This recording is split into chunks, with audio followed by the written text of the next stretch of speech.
Welcome and thank you for stopping by Sheila's Audiobooks, and I am Sheila. This recording is coming from South Texas. All stories on this recording are in the public domain per United States copyright law. This story is about The Adventure of the Clapham Cook, first appeared in the sketch on November 14, 1923, issue 1607. Poirot is not interested in investigating some of the cases which appear in the newspapers when Hastings tries to bring them to his attention. These include ones about a bank clerk, Mr. Davis, who disappears with £50,000 of securities, a suicidal man, and a missing typist. He is put on the spot though when visited by a Mrs. Todd, who is determined that he investigate her missing cook. Challenged, he decides, with some humour and to avoid an argument, to take the seemingly trivial case. Eliza Dunn, a middle-aged woman, walked out of her job in the Todd's house in Clapham 2 days ago without working her notice. She has not communicated with her employer since, except for sending for her trunk that very day. What can Poirot make of this?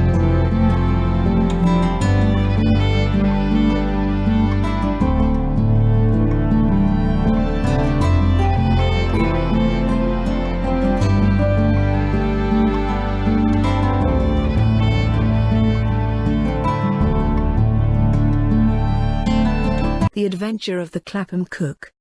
Chapter 1.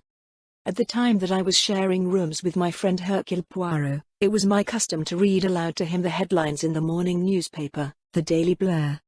The Daily Blare was a paper that made the most of any opportunity for sensationalism. Robberies and murders did not lurk obscurely in its back pages. Instead they hit you in the eye in large type on the front page. Absconding bank clerk disappears with £50,000 worth of negotiable securities, I read. Husband puts his head in gas oven. Unhappy home life. Missing typist. Pretty girl of 21. Where is Edna Field? There you are, Poirot, plenty to choose from. An absconding bank clerk, a mysterious suicide, a missing typist, which will you have? My friend was in a placid mood. He quietly shook his head. I am not greatly attracted to any of them, mon ami. Today I feel inclined for the life of ease. It would have to be a very interesting problem to tempt me from my chair. See you, I have affairs of importance of my own to attend to. Such as? My wardrobe, Hastings. If I mistake not, there is on my new grey suit the spot of grease, only the unique spot, but it is sufficient to trouble me. Then there is my winter overcoat, I must lay him aside in the powder of Keating's. And I think, yes, I think, the moment is ripe for the trimmings of my moustaches, and afterwards I must apply the pomade.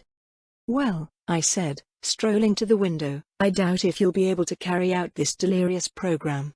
That was a ring at the bell. You have a client. Unless the affair is one of national importance, I touch it not, declared Poirot with dignity.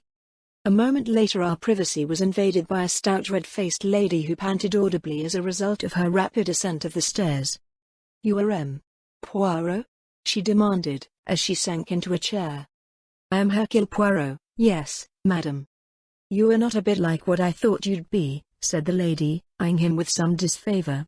Did you pay for the bit in the paper saying what a clever detective you were, or did they put it in themselves? Madame, said Poirot, drawing himself up. I'm sorry, I'm sure, but you know what these papers are nowadays. You begin reading a nice article, what a bride said to her plain unmarried friend, and it's all about a simple thing you buy at the chemist's and shampoo your hair with. Nothing but puff. But no offense taken, I hope? I'll tell you what I want you to do for me. I want you to find my cook. Poirot stared at her, for once his ready tongue failed him. I turned aside to hide the broadening smile I could not control. It's all this wicked dole, continued the lady, putting ideas into servants' heads, wanting to be typists and what-nots. Stop the dole, that's what I say. I'd like to know what my servants have to complain of, afternoon and evening off a week, alternate Sundays, washing put out, same food as we have, and never a bit of margarine in the house, nothing but the very best butter. She paused for want of breath and Poirot seized his opportunity. He spoke in his haughtiest manner, rising to his feet as he did so. I fear you are making a mistake, madam.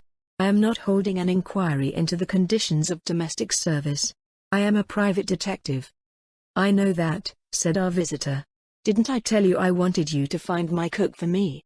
walked out of the house on Wednesday, without so much as a word to me, and never came back. I am sorry, madam, but I do not touch this particular kind of business. I wish you good morning." Our visitor snorted with indignation. "That's it, is it, my fine fellow? Too proud, eh? Only deal with government secrets and countesses' jewels? Let me tell you, a servant's every bit as important as a tiara to a woman in my position. We can't all be fine ladies going out in our motors with our diamonds and our pearls. A good cook's a good cook, and when you lose her, it's as much to you as her pearls are to some fine lady." For a moment or two it appeared to be a toss-up between Poirot's dignity and his sense of humour. Finally he laughed and sat down again. "Madame, you are in the right, and I am in the wrong. Your remarks are just and intelligent. This case will be a novelty. Never yet have I hunted a missing domestic. Truly here is the problem of national importance that I was demanding of fate just before your arrival. En avant. You say this jewel of a cook went out on Wednesday and did not return. That is the day before yesterday." "Yes, it was her day out." "But probably, madam, she has met with some accident. Have you inquired at any of the hospitals?" "That's exactly what I thought yesterday, but this morning, if you please, she sent for her box. And not so much as a line to me. If I'd been at home, I'd not have let it go, treating me like that. But I just stepped out to the butcher." "Will you describe her to me?" "She was middle-aged, stout, black hair turning grey, most respectable. She'd been 10 years in her last place. Eliza Dunn, her name was." "And you had no disagreement with her on the Wednesday?" "None whatsoever. That's what makes it all so queer." "How many servants do you keep, madam?" "2. The house parlour-maid, Annie, is a very nice girl. A bit forgetful and her head full of young men, but a good servant if you keep her up to her work." "Did she and the cook get on well together?" "They had their ups and downs, of course, but on the whole, very well." "And the girl can throw no light on the mystery?" "She says not, but you know what servants are, they all hang together." Well, we must look into this. Where did you say you resided, madam?" "At Clapham, 88 Prince Albert Road." "Bien, madame, I will wish you good morning, and you may count upon seeing me at your residence during the course of the day." Mrs. Todd, for such was our new friend's name, then took her departure. Poirot looked at me somewhat ruefully. Well, Hastings, this is a novel affair that we have here. The disappearance of the Clapham cook. Never, must our friend Inspector Japp get to hear of this." He then proceeded to heat an iron and carefully removed the grease spot from his grey suit by means of a piece of blotting paper. His moustaches he regretfully postponed to another day, and we set out for Clapham. Prince Albert Road proved to be a street of small prim houses, all exactly alike, with neat lace curtains veiling the windows, and well-polished brass knockers on the doors. We rang the bell at number 88, and the door was opened by a neat maid with a pretty face. Mrs. Todd came out in the hall to greet us. "Don't go, Annie," she cried. "This gentleman's a detective and he'll want to ask you some questions." Annie's face displayed a struggle between alarm and a pleasurable excitement. "I thank you, madam," said Poirot, bowing. "I would like to question your maid now, and to see her alone, if I may." We were shown into a small drawing-room, and when Mrs. Todd, with obvious reluctance, had left the room, Poirot commenced his cross-examination. "Voyons, Mademoiselle Annie, all that you shall tell us will be of the greatest importance. You alone can shed any light on the case. Without your assistance I can do nothing." The alarm vanished from the girl's face and the pleasurable excitement became more strongly marked. "I'm sure, sir," she said, "I'll tell you anything I can." "That is good." Poirot beamed approval on her. "Now, first of all, what is your own idea? You are a girl of remarkable intelligence. That can be seen at once. What is your own explanation of Eliza's disappearance?" Thus encouraged, Annie fairly flowed into excited speech. "White slavers, sir, I've said so all along. Cook was always warning me against them. Don't you sniff no scent, or eat any sweets, no matter how gentlemanly the fellow. Those were her words to me. And now they've got her. I'm sure of it. As likely as not, she's been shipped to Turkey or one of them eastern places where I've heard they like them fat." Poirot preserved an admirable gravity. "But in that case, and it is indeed an idea, Would she have sent for her trunk? Well, I don't know, sir. She'd want her things, even in those foreign places. Who came for the trunk, a man? It was Carter Patterson, sir. Did you pack it? No, sir, it was already packed and corded. Ah, that's interesting. That shows that when she left the house on Wednesday, she had already determined not to return. You see that, do you not? Yes, sir. Annie looked slightly taken aback. I hadn't thought of that. But it might still have been white slavers, mightn't it, sir? She added wistfully. Undoubtedly, said Poirot gravely. He went on, did you both occupy the same bedroom? No, sir, we had separate rooms. And had Eliza expressed any dissatisfaction with her present post to you at all? Were you both happy here? She'd never mentioned leaving. The place is all right, the girl hesitated. Speak freely, said Poirot kindly. I shall not tell your mistress. Well, of course, sir, she's a caution, Mrs. But the food's good. Plenty of it, and no stinting. Something hot for supper, good outings, and as much frying fat as you like. And anyway, if Eliza did want to make a change, she'd never have gone off this way, I'm sure. She'd have stayed her month. Why, Mrs. could have a month's wages out of her for doing this. And the work, it is not too hard? Well, she's particular, always poking round in corners and looking for dust. And then there's the lodger, or paying guest as he's always called. But that's only breakfast and dinner, same as master. They're out all day in the city. You like your master? He's all right, very quiet and a bit on the stingy side. You can't remember, I suppose, the last thing Eliza said before she went out? Yes, I can. If there's any stewed peaches over from the dining room, she says, we'll have them for supper, and a bit of bacon and some fried potatoes. Mad over stewed peaches, she was. I shouldn't wonder if they didn't get her that way. Was Wednesday her regular day out? Yes, she had Wednesdays and I had Thursdays. Poirot asked a few more questions, then declared himself satisfied. Annie departed, and Mrs. Todd hurried in, her face alight with curiosity. She had, I felt certain, bitterly resented her exclusion from the room during our conversation with Annie. Poirot, however, was careful to soothe her feelings tactfully. It is difficult, he explained, for a woman of exceptional intelligence such as yourself, madam, to bear patiently the roundabout methods we poor detectives are forced to use. To have patience with stupidity is difficult for the quick-witted. Having thus charmed away any little resentment on Mrs. Todd's part, he brought the conversation round to her husband and elicited the information that he worked with a firm in the city and would not be home until after 6. Doubtless he is very disturbed and worried by this unaccountable business, eh? It is not so? He's never worried, declared Mrs. Todd. Well, get another, my dear. That's all he said. He's so calm that it drives me to distraction sometimes. An ungrateful woman, he said. We are well rid of her. What about the other inmates of the house, madam? You mean Mr. Simpson, our paying guest? Well, as long as he gets his breakfast and his evening meal all right, he doesn't worry. What is his profession, madam? He works in a bank. She mentioned its name, and I started slightly, remembering my perusal of the Daily Blare. A young man? 28, I believe. Nice quiet young fellow.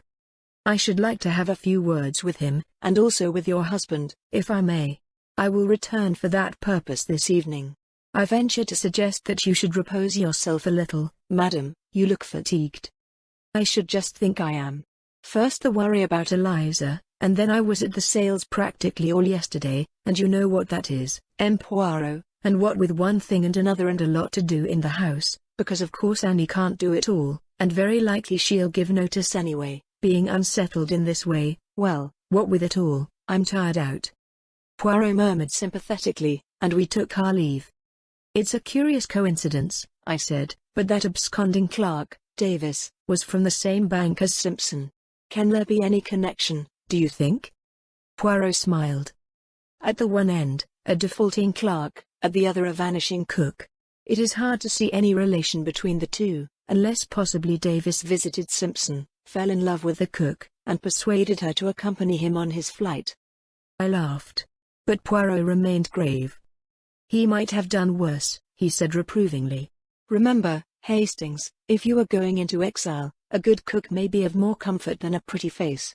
He paused for a moment and then went on. "It is a curious case, full of contradictory features. I am interested, yes, I am distinctly interested." Chapter 2.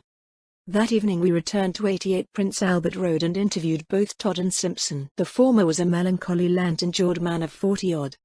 "Oh. Yes, he said vaguely. "Eliza? Yes. A good cook, I believe. And economical. I make a strong point of economy. Can you imagine any reason for her leaving you so suddenly?" "Oh, well," said Mr. Todd vaguely. "Servants, you know. My wife worries too much. Worn out from always worrying. The whole problem's quite simple really. Get another, my dear, I say. Get another. That's all there is to it. No good crying over spilt milk." Mr. Simpson was equally unhelpful. He was a quiet and conspicuous young man with spectacles. "I must have seen her, I suppose," he said. "Elderly woman, wasn't she? Of course, it's the other one I see always, Annie. Nice girl. Very obliging." "Were those two on good terms with each other?" Mr. Simpson said he couldn't say, he was sure. He supposed so. "Well, we get nothing of interest there, mon ami," said Poirot as we left the house. Our departure had been delayed by a burst of vociferous repetition from Mrs. Todd, who repeated everything she had said that morning at rather greater length. "Are you disappointed?" I asked. "Did you expect to hear something?" Poirot shook his head. "There was a possibility, of course," he said. "But I hardly thought it likely." The next development was a letter which Poirot received on the following morning. He read it, turned purple with indignation, and handed it to me. "Mrs. Todd regrets that after all she will not avail herself of Mr. Poirot's services. After talking the matter over with her husband she sees that it is foolish to call in a detective about a purely domestic affair. Mrs. Todd encloses a guinea for consultation fee." Chapter 3. "Aha!" cried Poirot angrily.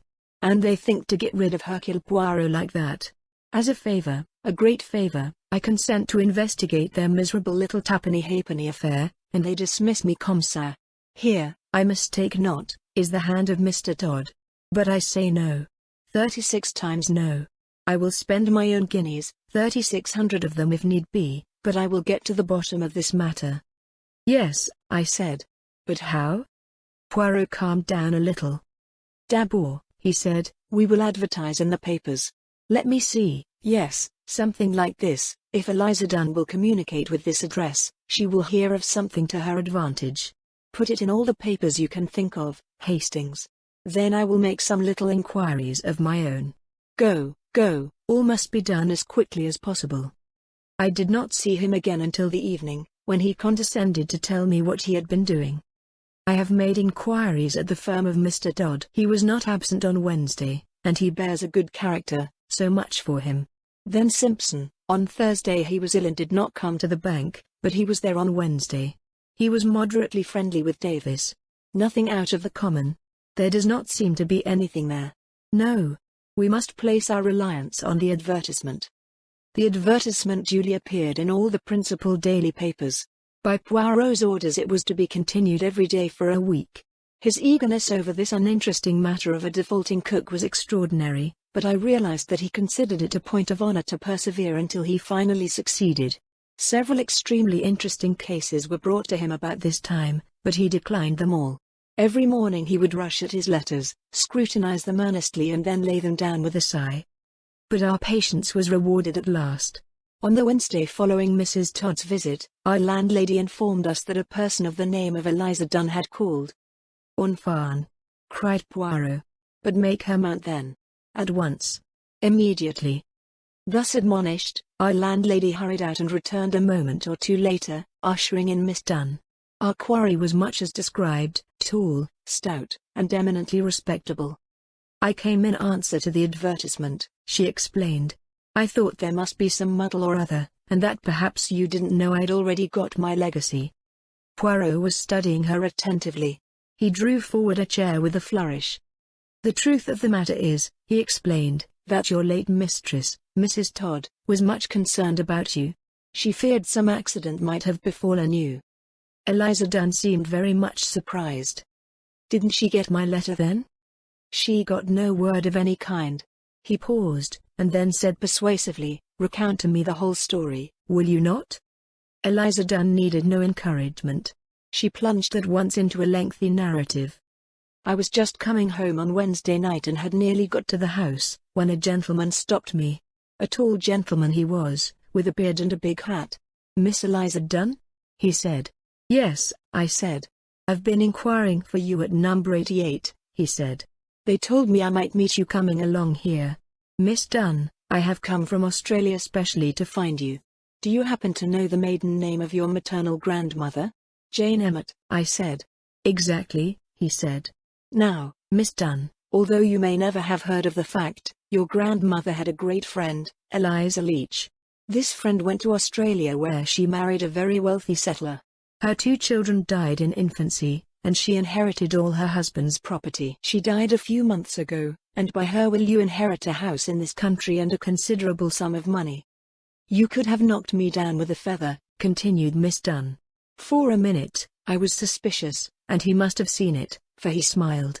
'Quite right to be on your guard, Miss Dunn,' he said. 'Here are my credentials.' He handed me a letter from some lawyers in Melbourne, Hurst, and Crotchet, and a card. He was Mr. Crotchet. 'There are 1 or 2 conditions,' he said. 'Our client was a little eccentric, you know. The bequest is conditional on your taking possession of the house, it is in Cumberland, before 12 o'clock tomorrow. The other condition is of no importance, it is merely a stipulation that you should not be in domestic service.' My face fell. 'Oh, Mr. Crotchet,' I said. 'I'm a cook. Didn't they tell you at the house?' 'Dear, he said. 'I had no idea of such a thing. I thought you might possibly be a companion or governess there. This is very unfortunate indeed.' 'Shall I have to lose all the money?' I said, anxious-like. He thought for a minute or two. 'There are always ways of getting round the law, Miss Dunn,' he said at last. 'We as lawyers know that. The way out here is for you to have left your employment this afternoon.' 'But my month?' I said. 'My dear Miss Dunn,' he said with a smile, 'you can leave an employer any minute by forfeiting a month's wages. Your mistress will understand in view of the circumstances. The difficulty is time. It is imperative that you should catch the 11.05 from King's Cross to the north. I can advance you £10 or so for the fare, and you can write a note at the station to your employer. I will take it to her myself and explain the whole circumstances.' I agreed, of course, and an hour later I was in the train, so flustered that I didn't know whether I was on my head or heels. Indeed, by the time I got to Carlisle, I was half inclined to think the whole thing was one of those confidence tricks you read about. But I went to the address he had given me, solicitors they were, and it was all right. A nice little house and an income of £300 a year. These lawyers knew very little. They just got a letter from a gentleman in London instructing them to hand over the house to me and £150 for the first 6 months. Mr. Crotchet sent up my things to me, but there was no word from Mrs. I supposed she was angry and grudged me my bit of luck. She kept back my box too, and sent my clothes in paper parcels. But there, of course, if she never had my letter, she might think it a bit cool of me." Poirot had listened attentively to this long history. Now he nodded his head as though completely satisfied. "Thank you, mademoiselle. There had been, as you say, a little muddle. Permit me to recompense you for your trouble." He handed her an envelope. "You return to Cumberland immediately? A little word in your ear. Do not forget how to cook. It is always useful to have something to fall back upon in case things go wrong." "Credulous," he murmured, as our visitor departed, but perhaps not more than most of her class. His face grew grave. "Come, Hastings, there is no time to be lost. Get a taxi while I write a note to Jap." Poirot was waiting on the doorstep when I returned with the taxi. "Where are we going?" I asked anxiously. "First, to dispatch this note by special messenger." This was done, and re-entering the taxi, Poirot gave the address to the driver. 88 Prince Albert Road, Clapham. "So we are going there?" "Mais oui. Though frankly I fear we shall be too late. Our bird will have flown, Hastings." "Who is our bird?" Poirot smiled. "The inconspicuous Mr. Simpson." "What?" I exclaimed. "Oh, Come now, Hastings, do not tell me that all is not clear to you now. The cook was got out of the way, I realize that, I said, slightly piqued. But why? Why should Simpson wish to get her out of the house? Did she know something about him? Nothing whatever. Well, then. But he wanted something that she had. Money? The Australian legacy? No, my friend, something quite different. He paused a moment and then said gravely, a battered tin trunk. I looked sideways at him. His statement seemed so fantastic that I suspected him of pulling my leg, but he was perfectly grave and serious. Surely he could buy a trunk if he wanted one, I cried. He did not want a new trunk. He wanted a trunk of pedigree. A trunk of assured respectability. Look here, Poirot, I cried, this really is a bit thick. You're pulling my leg. He looked at me. You lack the brains and the imagination of Mr. Simpson, Hastings. See here, on Wednesday evening, Simpson decoys away the cook. A printed card and a printed sheet of notepaper are simple matters to obtain, and he is willing to pay £150 and a year's house rent to assure the success of his plan. Miss Dunn does not recognize him. The beard and the hat and the slight colonial accent completely deceive her. That is the end of Wednesday, except for the trifling fact that Simpson has helped himself to £50,000 worth of negotiable securities. Simpson, but it was Davis. If you will kindly permit me to continue, Hastings. Simpson knows that the theft will be discovered on Thursday afternoon. He does not go to the bank on Thursday, but he lies in wait for Davis when he comes out to lunch. Perhaps he admits the theft and tells Davis he will return the securities to him. Anyhow, he succeeds in getting Davis to come to Clapham with him. It is the maid's day out, and Mrs. Todd was at the sales, so there is no one in the house. When the theft is discovered and Davis is missing, the implication will be overwhelming. Davis is the thief. Mr. Simpson will be perfectly safe, and can return to work on the morrow like the honest clerk they think him. And Davis? Poirot made an expressive gesture, and slowly shook his head. It seems too cold-blooded to be believed, and yet what other explanation can there be, mon ami? The one difficulty for a murderer is the disposal of the body, and Simpson had planned that out beforehand. I was struck at once by the fact that although Eliza Dunn obviously meant to return that night when she went out, witness her remark about the stewed peaches, yet her trunk was already packed when they came for it. It was Simpson who sent word to Carter Paterson to call on Friday, and it was Simpson who corded up the box on Thursday afternoon. What suspicion could possibly arise? A maid leaves and sends for her box. It is labelled and addressed ready in her name, probably to a railway station within easy reach of London. On Saturday afternoon, Simpson, in his Australian disguise, claims it. He affixes a new label and address and redispatches it somewhere else, again to be left till called for. When the authorities get suspicious, for excellent reasons, and open it, all that can be elicited will be that a bearded colonial dispatched it from some junction near London. There will be nothing to connect it with 88 Prince Albert Road. Here we are. Poirot's prognostications had been correct. Simpson had left days previously. But he was not to escape the consequences of his crime. By the aid of wireless, he was discovered on the Olympia, en route to America. A tin trunk, addressed to Mr. Henry Wintergreen, attracted the attention of railway officials at Glasgow. It was opened and found to contain the body of the unfortunate Davis. Mrs. Todd's cheque for £1 was never cashed. Instead, Poirot had it framed and hung on the wall of our sitting room. It is to me a little reminder, Hastings, never to despise the trivial, the undignified. A disappearing domestic at one end, a cold-blooded murder at the other. To me, one of the most interesting of my cases.